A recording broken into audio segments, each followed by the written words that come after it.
Hey, what's up guys, this is Astranox. This is my account number 2. I'm gonna do Golem 11 using my 3-man setup of Ken, Achates, and Sol Badguy, plus a fodder. So this team, I do use Ken and Achates on account number 3 on Europe.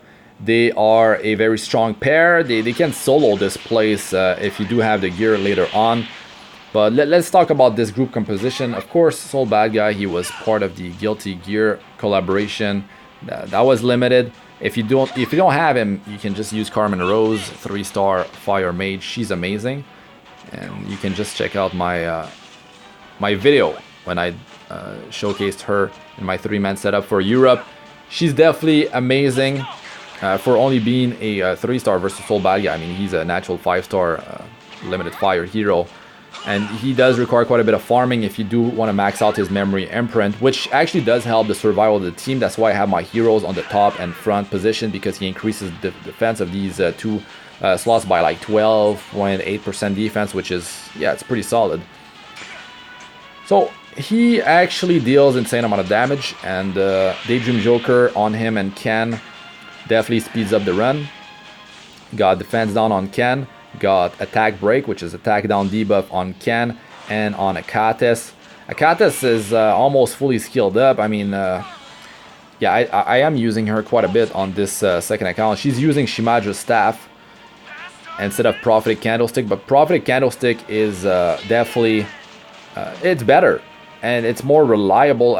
It's a chance, right? It's a chance, but she's gonna be able to use skill 2 and 3 more often, which is quite important because you don't want to be defense broken, right, into a counter attack from the boss, because it really hurts. If that happens and the boss has attack buff, you are in for a lot of damage taken. And add that to the fact that, let's say your Achates has her skill 3 on cooldown, yeah, you're in trouble. You're definitely in trouble, and the longer it takes for you to kill the boss, the more he ramps up, the more damage he starts dealing. And yeah, if it happens later near the end of your run, you will be taking so much damage. He's gonna like wipe out your whole team potentially, or at least take out one of your squishier hero. Like in this case, it's gonna be Sol Badguy. He's squishier than Ken and Achates, of course. But I mean, I got Ken on my Europe account on selective summon, using him almost everywhere in the game. Definitely worth investing into him for Molagoras and all that. So the reason why I'm showcasing this team is because that's what I use on account number 2. I'm showing Sol. I did a video on that before, just wanted to do an updated version. So on this fight, you've got the tree that keeps on healing and then following with the cleanse. And so it's one skill, it heals first and then cleanse. That's why you can apply on healable debuff to avoid getting the boss healed by this tree. But the prime is it's gonna cleanse your debuffs afterward, right? I was using as my 4th mascot Hazel, just throwing that out there. Sol Badguy, you see the damage difference. You know, it's actually quite good, but he's like a pure damage dealer compared to Ken, which is a bruiser. He scales off of his max HP. When you're using Daydream Joker, what you need to scale is your crit chance to 85% crit chance with fire heroes against Golem, which is Earth. You're at elemental advantage. So you want to crit, you want to have as much crit damage as possible, and as well as speed. Now, something you have to be mindful of is the earlier you are at attempting Golem or killing Golem, like when you're in early game, you might not want so much speed on your damage dealers. Who you want speed on is on your Achates or whoever your support may be, because you want them to sustain your team. You don't want, if your damage dealers are attacking super quickly, they are increasing the counter on the Golem, meaning that the boss will counter more often, and your healer might not have time to actually sustain the group and remove this defense down. So it can be quite dangerous, so you have to remember that.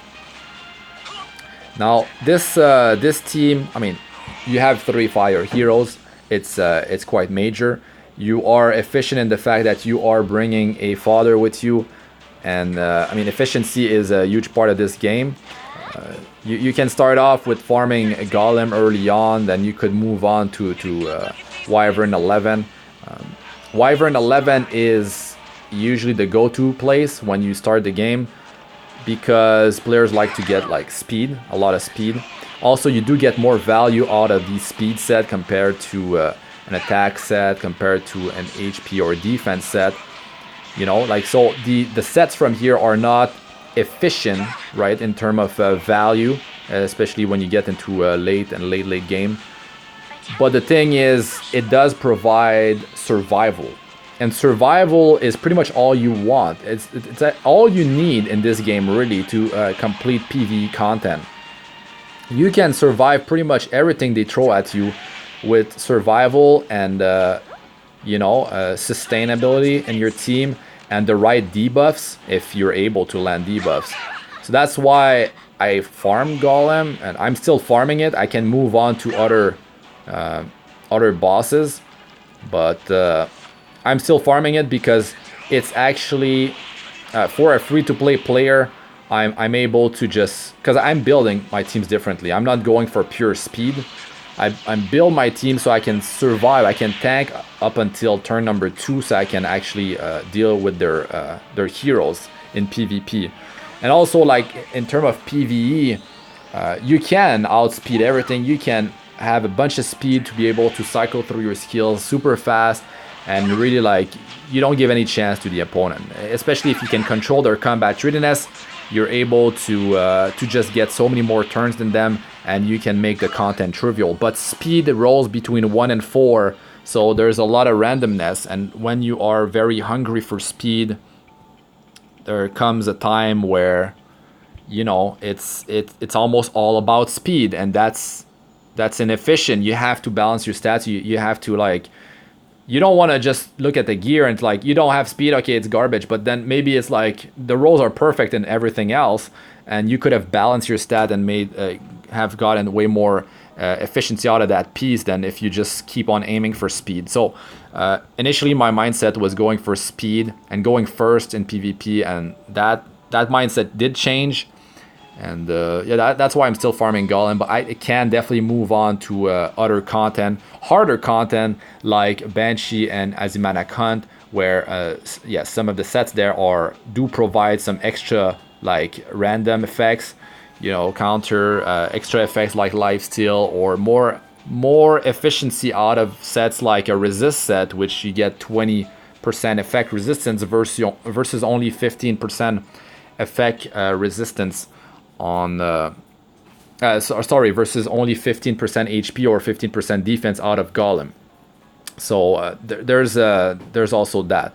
But for me, it's about surviving, and I'm still testing that out, seeing how it goes as a free-to-play player. Because if you get into the speed meta and you just tunnel vision for speed, you will spend so much energy, you know, and time to farm just purely for speed.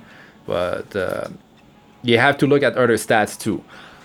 But you can balance everything. You can go for speed and still, like, just, you can get speed set and not have to worry about speed on every piece and be like, no speed, it's garbage, I'll throw it away.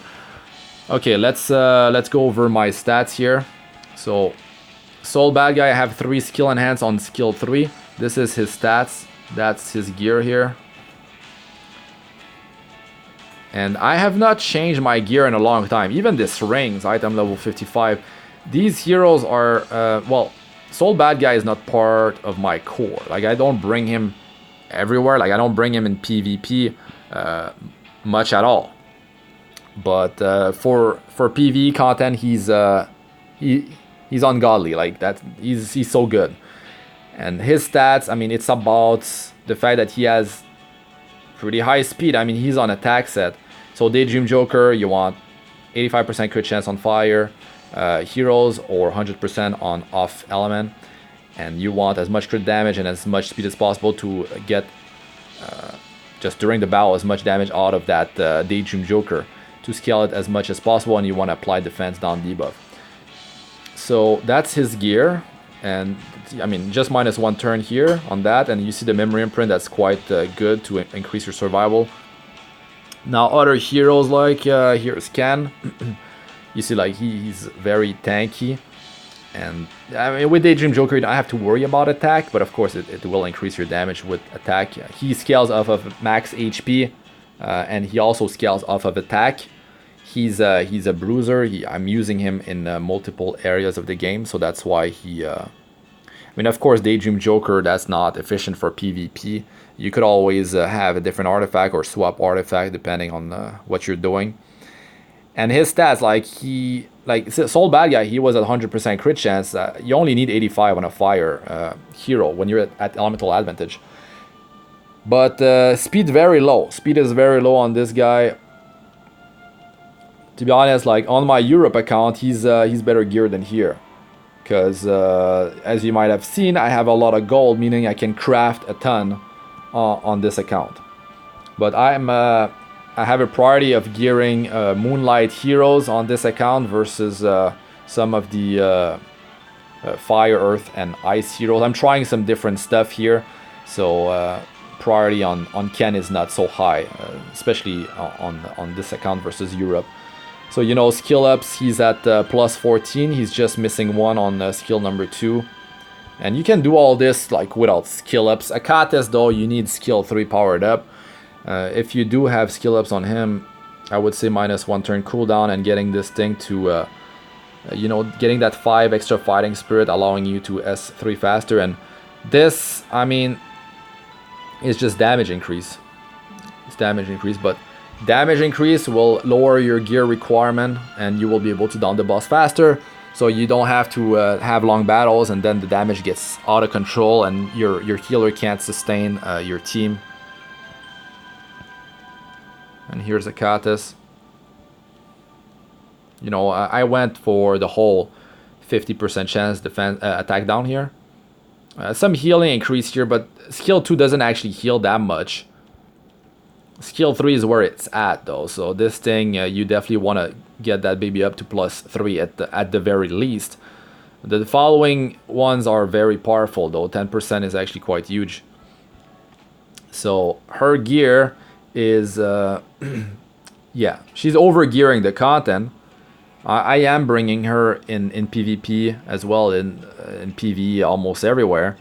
So she's been doing very good for me, and since her healing scales off of her max HP, and I mean I'm bringing Shimaja's staff, it increases all sources of healing, you know. So if she's paired with another healer for some PvE content, it will boost their healing as well. It will boost continuous healing buff. It will boost lifesteal. You know, all these things get increased by Shimaja's staff. So keep that in mind. Like it's definitely a solid artifact, but some heroes it's better to have Rod of Amaryllis because they might not scale off of their max HP. So yeah, like a mascot Hazel, you know, an Angelic Montmorency. So yeah, that's the team, and I have other heroes I can try a build and like add to the team, but I've been running with this, and I've been happy with the result. I mean, I didn't need to change gear really on this team for a long time, and it's been doing just fine. Here, there's a stat issue on Sol Badguy. 55% effectiveness is what you want to aim for, so you can actually land your debuff. Enable to be buff debuff is very helpful. The dispel first, so you remove attack buff from the golem, you apply enable to be buff debuff. So if the tree, you know, if the tree is not dispelling, healing and then dispelling all in one, he could miss that attack buff, right? And if he misses it, well, it increases your team's survival, because golem plus attack buff, you know, plus defense down on your team, plus a counter attack that shortly follows is extremely deadly. And if you get another counter attack to happen, you're in big trouble if you can't like sustain your team between that. The counter attack is very good to increase his damage output.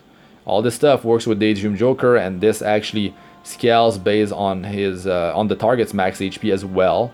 And he does get an extra turn whenever his fighting spirit reaches 100. So that's another source of damage.